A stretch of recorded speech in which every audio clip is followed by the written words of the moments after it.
Bonjour, bienvenue dans La Voix est libre. Nous recevons aujourd'hui Jean-Luc Mélenchon, coprésident du parti de gauche et député européen. Monsieur Mélenchon, bonjour. Bonjour. Vous étiez jeudi après-midi à Montpellier pour soutenir les entreprises en difficulté et pour organiser un meeting le soir même. Alors, je voulais vous montrer l'affiche qui est sur le blog du parti de gauche sur votre meeting. On voit que le slogan, c'est « Prenez le pouvoir ». Et il y a une dizaine de jours, sur ce même blog, quand j'ai commencé à préparer l'émission, le slogan n'était pas celui-là, c'était « On ne lâche rien ». On ne lâche rien il y a 10 jours, prenez le pouvoir aujourd'hui. Vous avez enclenché la vitesse ? Oui, un petit peu, on peut dire que c'est un peu la même chose. On ne lâche rien, ça veut dire qu'on ne renonce à rien de ce qui a fait le contenu de la campagne présidentielle, au cours de laquelle on peut dire que tous les Français ont pu savoir ce que j'avais à dire, au nom du Front de gauche. Et puis, prenez le pouvoir, oui, ça renvoie davantage à la situation que nous sommes en train de vivre, où les grandes organisations officielles de l'officialisme, l'UMP, le Parti Socialiste, se disputent entre elles et puis disent aux gens « Restez sages dans votre coin, on verra une autre fois ». Nous les appelons à intervenir. C'est pourquoi, par exemple, ils sont appelés à manifester le 5 mai pour la 6e République, contre la finance, contre l'austérité. Bon. Donc nous les appelons à se saisir de la situation, donc à prendre le pouvoir. De toute façon, vous savez, c'est ma doctrine. Hein. Quand il y a un problème, pour moi, la solution, c'est le peuple. Le peuple n'est pas le problème. Alors, par rapport à l'affaire Cahuzac, je voulais avoir votre réaction sur le choc de moralisation que François Hollande a dévoilé hier. Est-ce que ce choc, il vous a secoué ou pas ? Bon, c'est de bonnes intentions, je crois. Le président de la République, qui est totalement débordé par la situation, essaye de faire quelque chose. D'une façon, moi, qui m'a paru assez étrange, c'est au Premier ministre de venir faire ce genre de proposition qui est très législatif, hein, vous avez vu. Non, tout de suite, le président de la République. Donc on a plus que jamais l'impression que la 5e République se résume à une personne. Et précisément, c'est le problème, parce qu'à partir de là, il y a une déresponsabilisation générale. Alors après, quand on regarde le détail des propositions, bon... on fait tous un effort pour se dire « Tiens, c'est intéressant », mais la vérité, c'est que c'est une espèce d'attrape-nigo. Pourquoi ? Il propose une haute autorité chargée d'enregistrer le patrimoine des élus et de le vérifier. Mais ça existe déjà. J'ai été ministre, j'ai donc pu la connaître. J'ai fait ma déclaration. En cours de route, on m'a demandé comment ça se fait que j'avais des sous sur mon compte épargne. C'est pour vous dire qu'ils suivent. Et puis à la sortie, on vous reprend et on regarde. Donc ça existe déjà. Il propose un pôle financier de lutte, je ne sais pas quoi là. Bon, ça existe déjà. Il y a un pôle financier à Paris qui est le plus important, où il y a plusieurs parquetiers, plusieurs juges d'instruction. Donc rien de nouveau, quoi, en fait. Ben non. Alors, je veux bien faire comme tout le monde, on fait semblant de dire « Ah, c'est nouveau », mais ça ne tient pas 24 heures. Donc je crois que le président de la République a tort de miser sur les effets de communication. De mon côté, je n'ai qu'une chose à dire, c'est que c'est le système qu'il faut changer, c'est pas une affaire de personne. Regardez, je ne peux pas m'empêcher de sourire. On m'a accusé d'avoir dit, ce que je n'ai jamais fait, tous pourris. Je n'ai jamais dit ça. Je suis assez subtil pour comprendre que ça ne veut rien dire, tous pourris. Mais là, le président de la République, lui, il vient à la télévision et il dit « tous suspects ». Et c'est moi qui suis dans la situation de dire « mais enfin, c'est pas le sujet ». Le sujet, c'est le système qui produit une situation pareille. Des individus coupables, il y en aura toujours. Est-ce que François Hollande se figure qu'il va réussir à extirper le mensonge de la société ? Parce que qu'est-ce qui empêchera n'importe quel ministre de continuer comme l'a fait Cahuzac ? S'il est malhonnête, de faire une déclaration malhonnête. Alors justement, sur les déclarations de patrimoine, il y a le président de la région Languedoc-Roussillon, Christian Bourquin, qui a dit « Ah bah oui, moi je veux déclarer mon patrimoine, j'ai un âne catalan et des comptes à découvert à la fin du mois ». Est-ce que vous pensez qu'effectivement il faut le prendre sur le ton de la galéjade ou pas ? Ben non, parce que si on nous demande de le faire, c'est qu'on pense qu'il y a un intérêt à ça. Moi, je suis à l'aise sur le sujet, j'ai dû le déclarer je ne sais combien de fois. D'abord, notamment pendant la campagne présidentielle, et si vous aviez vu sur quel ton on m'a demandé, ça n'empêche pas que continue à se dire n'importe quelle bêtise sur les réseaux Internet, où régulièrement l'extrême droite raconte que je touche en même temps les indemnités d'un sénateur, d'un député, m'invente des retraites que je n'ai pas, car en effet, je pourrais avoir droit à des retraites pour mes activités avant d'être élu, je ne le prends pas parce que j'estime que j'ai assez et que je veux être solidaire. Mais ça n'empêche rien, c'est ça que je veux dire. Et puis après, ça devient un concours assez ridicule. Enfin, on ne va quand même pas rendre les gens responsables.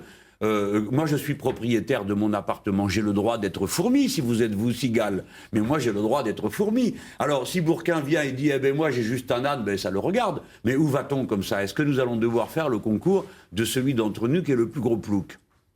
Alors, Jérôme Cahuzac, cette semaine, dans la Dépêche du Midi, a déclaré qu'il se demandait s'il allait ou pas revenir à l'Assemblée nationale. Vous avez un conseil à lui donner ? Ce qui me frappe dans sa personnalité, comme dans celle de tous ces gens un peu bizarres, qui circulent entre les grandes fonctions de l'État et l'argent crapoteux. Ce type étrange qui est à la fois lié avec l'extrême droite et les proches de Madame Le Pen et les dirigeants du Parti socialiste. C'est quand même un monde assez spécial. Hein. Ils ont bonne mine, hein, tous ces donneurs de leçons. Ce qui me frappe, c'est leur sentiment.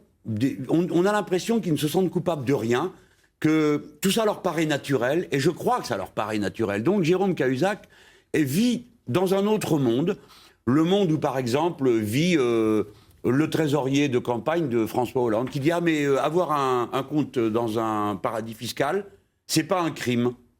Mais si, c'est un crime, parce que dans le paradis fiscal, il y a l'argent de la drogue, l'argent de la prostitution, l'argent volé au fisc. Donc, on n'ouvre pas un compte dans un paradis fiscal sans être un criminel soi-même. Mais ces gens, non, n'ont pas l'air de s'en rendre compte. Et le conseil, vous lui dites quoi?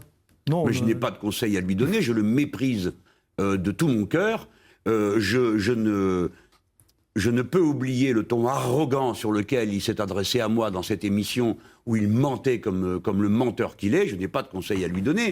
J'estime qu'il est indigne de représenter le peuple français. Voilà. Et s'il était si sûr de lui, eh bien, il n'a qu'à démissionner et aller se présenter dans sa circonscription au renouvellement de son mandat. Et alors il verrait bien si les Français qui l'ont élu une première fois ont l'intention de le réélire. Il verrait bien que non.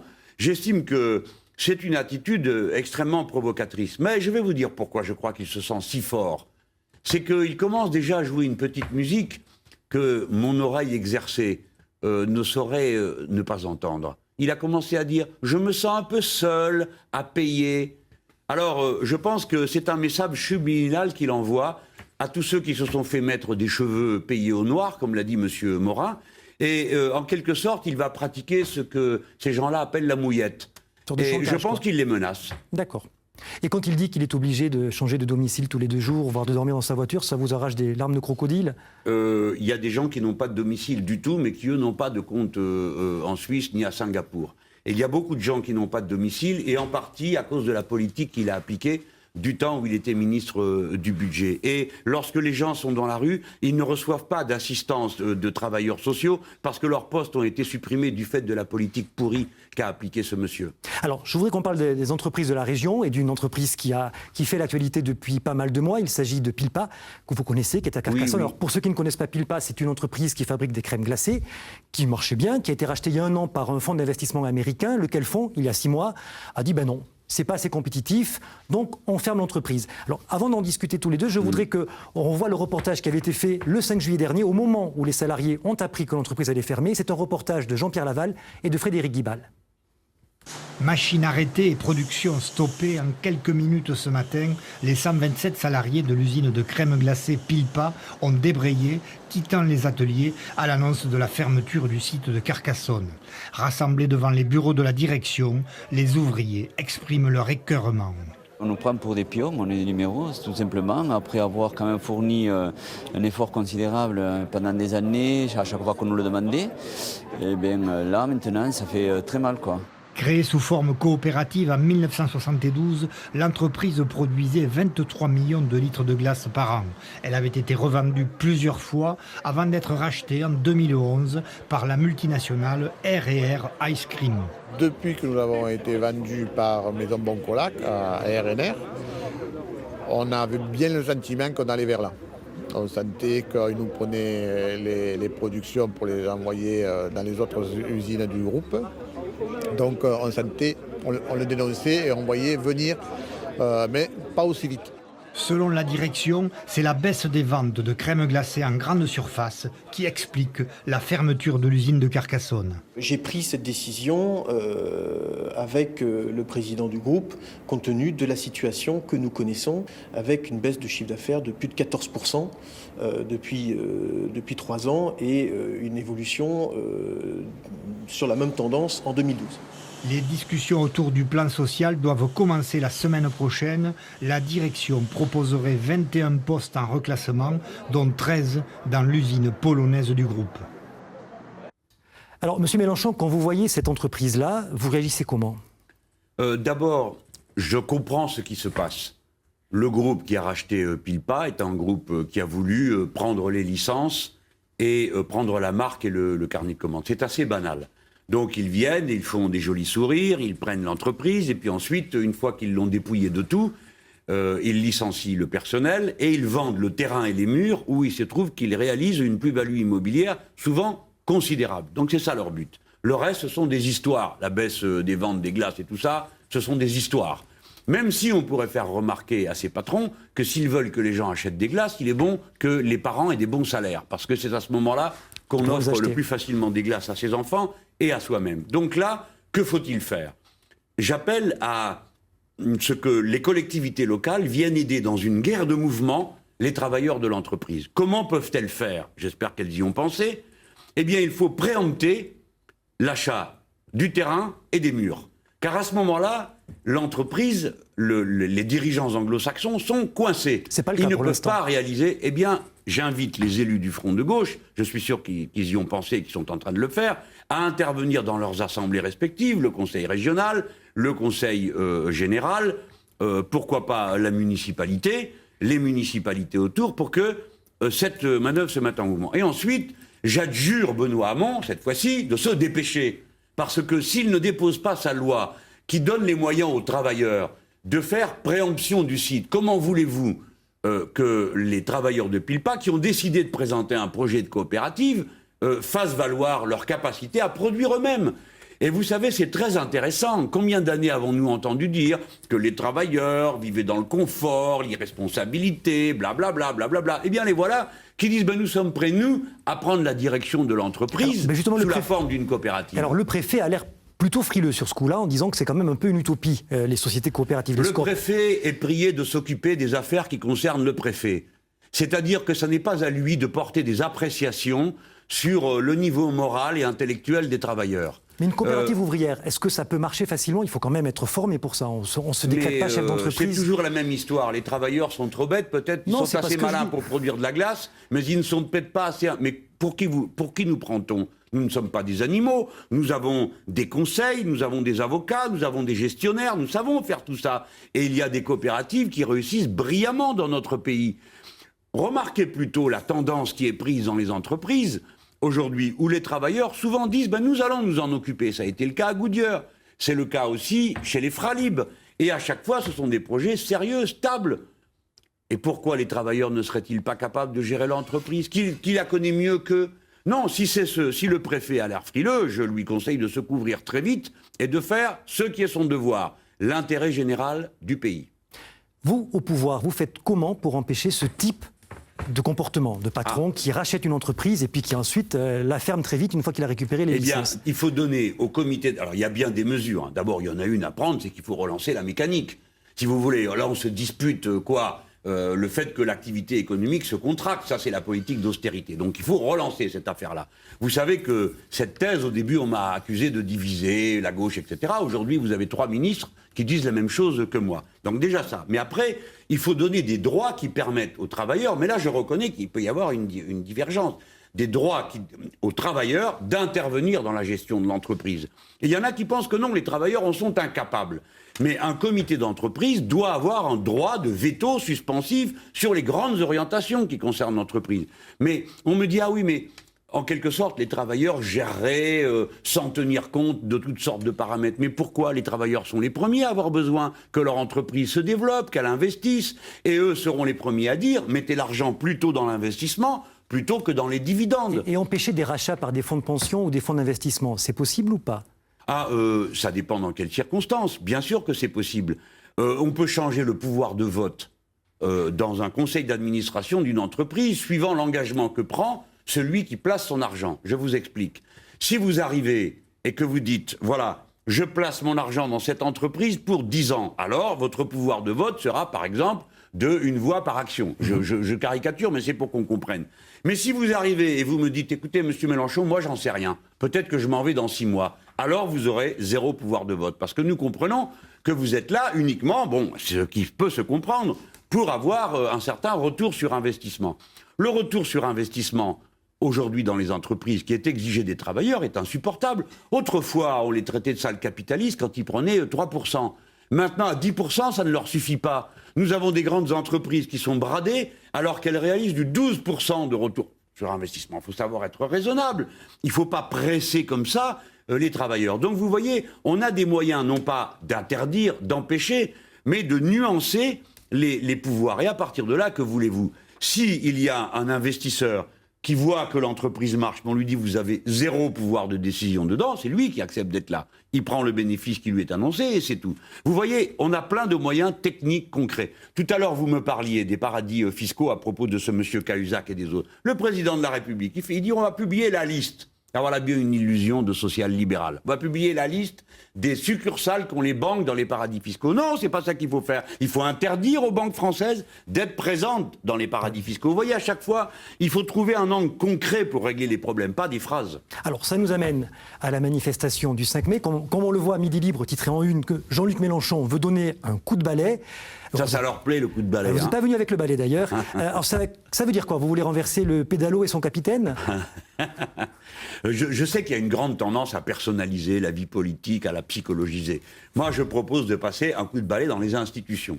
Elles ont été réformées 24 fois. On dit que c'est un régime très stable, la Ve République. Non, c'est un des plus instables qu'il y ait jamais eu, puisqu'on l'a déjà réformé 24 fois. C'est-à-dire au cours des 10 dernières années, une fois par an. Il faut quand même vous rendre compte, hein. Personne n'a l'air de s'en rendre compte, mais c'est ça. Donc il est temps maintenant de fabriquer une constitution qui soit une constitution ouverte sur l'initiative populaire, ouverte sur le contrôle populaire. Voilà ce que je veux faire, nettoyer les institutions, passer un coup de balai sur la monarchie quinquennale. Mais ça ne vise pas l'actuel monarque quinquennal, ça vise les précédents et les futurs, ceux qui auraient la tentation d'être dans cette situation. Vous voyez ? Vous sentez les Français prêts pour le grand soir, ce que vous appelez la 6ème République? Mais bien sûr, les Français ont parfaitement compris que ce n'est pas une affaire de personne, que c'est une affaire de système, qu'il y a quelque chose qui ne tourne pas rond. Quand vous mettez côte à côte une monarchie quinquennale et le règne de l'argent roi, boum, ça vous donne ça. C'est-à-dire toutes sortes de gens bizarroïdes qui circulent entre l'un et l'autre et qui sont très dangereux. Donc il faut démonter cette mécanique mortelle et en mettre une autre plus simple à la place.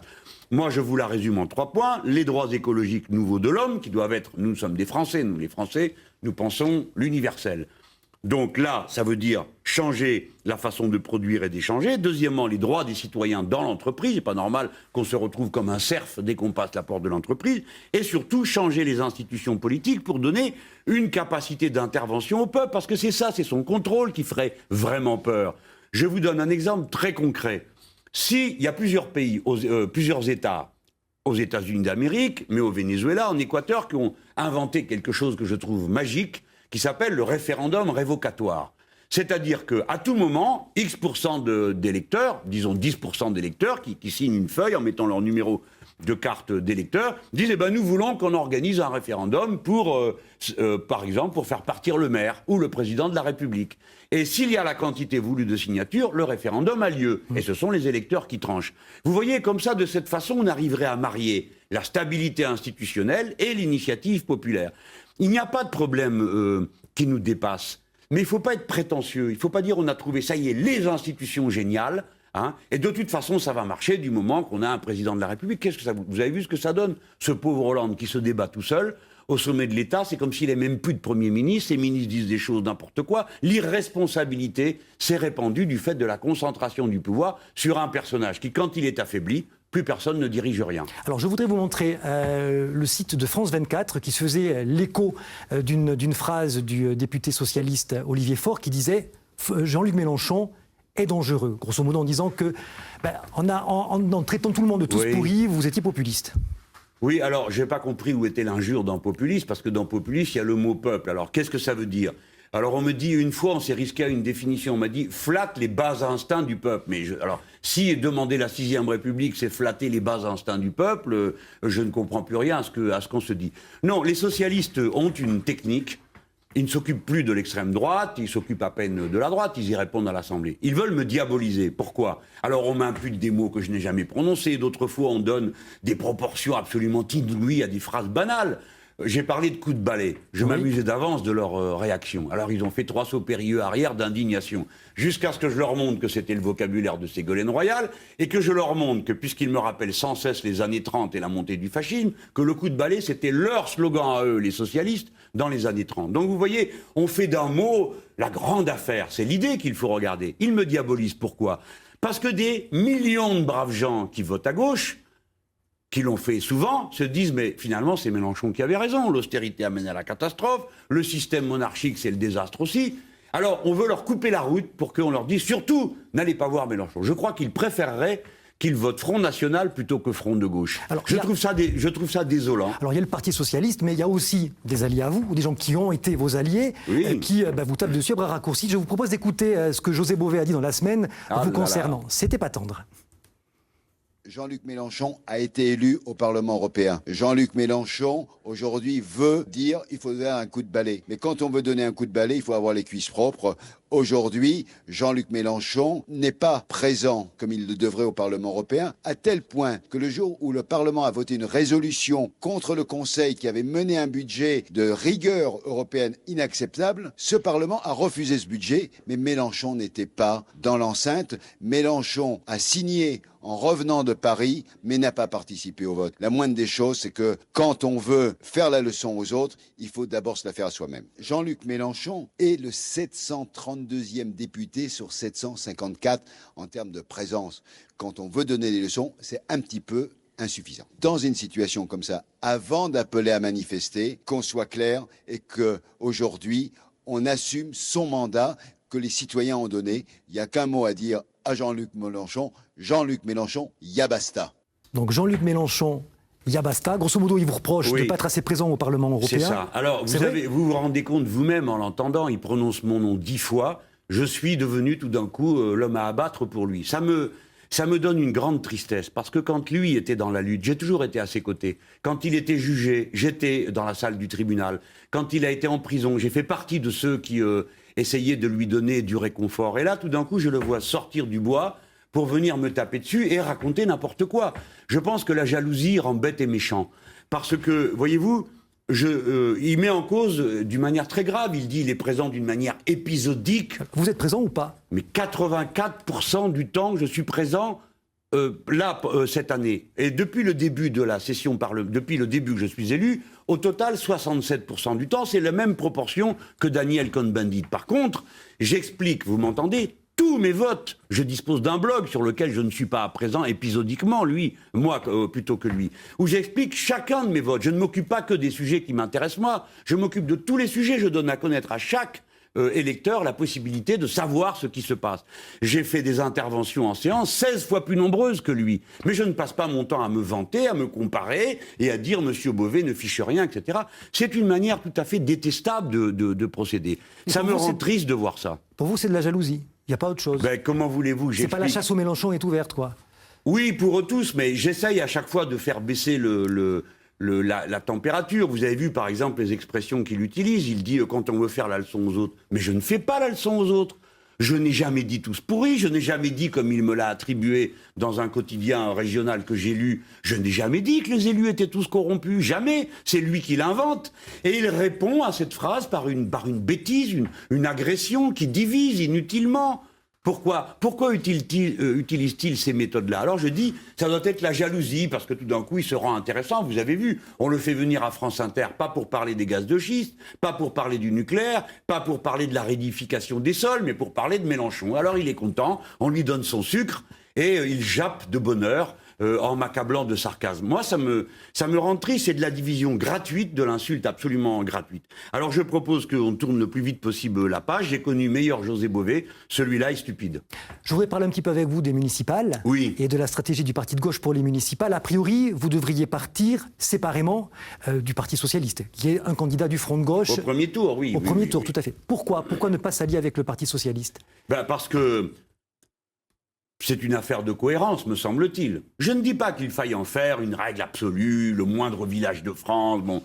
Et il n'y a pas, je n'appelle pas mes amis à une attitude de sectarisme à l'égard des socialistes. Par exemple, dans les communes que nous gérons, je ne vois pas pourquoi les socialistes qui gèrent avec des maires front de gauche devraient s'en aller parce que nous ne sommes pas contents de la politique qu'ils pratiquent nationalement. Mais après, il y a une cohérence. Voyez-vous, aucun maire sortant socialiste des grandes communes, parce que je veux mettre les autres de côté, les malheureux, tout le monde se débat dans des problèmes tellement terribles que c'est pas la peine que je en rajoute un. Mais je parle des grandes villes où le vote est aussi politique. Dites-moi, comment peut-on être à la fois en train de soutenir le gouvernement qui fait une politique d'austérité, qui réduit les dotations de global, de fonctionnement ou d'investissement qui sont donnés aux communes, comment on peut être à la fois pour cette politique-là et ensuite s'en plaindre dans les mairies? Ce ne serait pas cohérent. Les maires socialistes, certaines fois, le font, c'est de l'hypocrisie. Ou bien, par exemple, lorsque le gouvernement veut faire des grosses agglomérations, des grandes métropoles qui avalent tout le monde, nous sommes contre. Donc il me semble que le moment de dire notre opposition politique, c'est le premier tour en constituant des listes. D'autant que nous avons des choses à dire sur la gestion locale conforme à nos idées, c'est-à-dire du pouvoir citoyen et de l'intervention publique, qui sont des choses qui nous distinguent des socialistes. Par exemple, nous sommes pour la propriété publique de l'eau. Nous ne sommes pas pour la mise en affermage de l'eau auprès des grandes sociétés et des compagnies privées. Alors je voudrais vous montrer ce tweet de l'hebdomadaire montpelliérain Je dis tout, qui parle donc des municipales à Montpellier, et qui dit grosso modo en substance que les communistes seraient bien tentés par une alliance avec le Parti socialiste, dès le premier tour pour le coup, au municipal de Montpellier. Vous faites comment dans ces cas-là? Vous partez parti de gauche tout seul? D'abord, commençons d'abord par... dire qu'il y a un peu de temps, quoi. Je veux dire, c'est pas à la minute, hein. Bon. Non, mais c'est par rapport aux communistes. Moi, chaque fois que je vais quelque part, on me présente, moi, comme le diable rouge, et les communistes comme les gentils garçons et les gentilles filles qui sont prêts à tous les compromis avec les socialismes. Je proteste. Ce n'est pas vrai. Les communistes sont au moins aussi exigeants que moi, et pas plus excités que moi, d'ailleurs. Et par conséquent, attendez de voir le vote des bases communistes. Parce que vous savez, on m'a déjà dit ça. On m'avait dit ça aux élections européennes. On m'a dit, vous n'y arriverez jamais, ils ne veulent pas de vous. Ensuite, on m'avait dit, vous n'y arriverez jamais aux élections régionales. Et pourtant, nous avons fait une liste commune parce que les électeurs et les militants communistes ont voté. Et après, aux élections présidentielles, on m'a dit, alors là, ne rêvez pas, vous ne serez jamais leur candidat commun. Donc, moi, j'en ai un peu assez qu'on accroche sur communistes la pancarte de petits toutous qui n'ont jamais été. Donc, ce n'est pas vrai. Non, mais je crois que vous verrez que la volonté d'indépendance et d'autonomie des communistes est bien plus grande que tout ce que disent les gens qui veulent les flétrir. Alors, en 2-3 mots, lors des dernières législatives, René Revol, qui est donc du parti de gauche, et mon ami, maire de Grabels, avait dit moi je suis prêt à laisser ma place à Jean-Luc Mélenchon pour les législatives. Est-ce qu'un jour... Vous voyez que c'est un ami, hein, c'est pas souvent que ça a lieu en politique. Est-ce qu'un jour on pourrait voir Jean-Luc Mélenchon ici dans la région? Qui sait? Je vais vous dire franchement, je n'en décide jamais tout seul. Lorsque René Revol m'a proposé de venir ici, il était investi sur une circonscription, il y avait une liste de circonscriptions. Et on a pensé collectivement que l'endroit le plus encourageant pour nos camarades, c'était que j'aille à Hénin-Beaumont en face de Madame Le Pen. Et nous y avons fait un résultat tout à fait admirable. J'ai gagné 1000 voix en 3 semaines. Bon, je n'ai pas gagné. Mais c'est pas mon rôle, c'est d'ouvrir le chemin. Est-ce que vous me verrez ici? Oui, c'est possible. Mais je ne vous garantis pas, par exemple, que je serai forcément la tête de liste aux élections européennes. Ici, je peux l'être ailleurs. C'est une décision politique nationale. Je vous remercie beaucoup. C'est Merci moi. d'avoir participé à cette émission. Votre journal tout de suite sur France 3. Merci.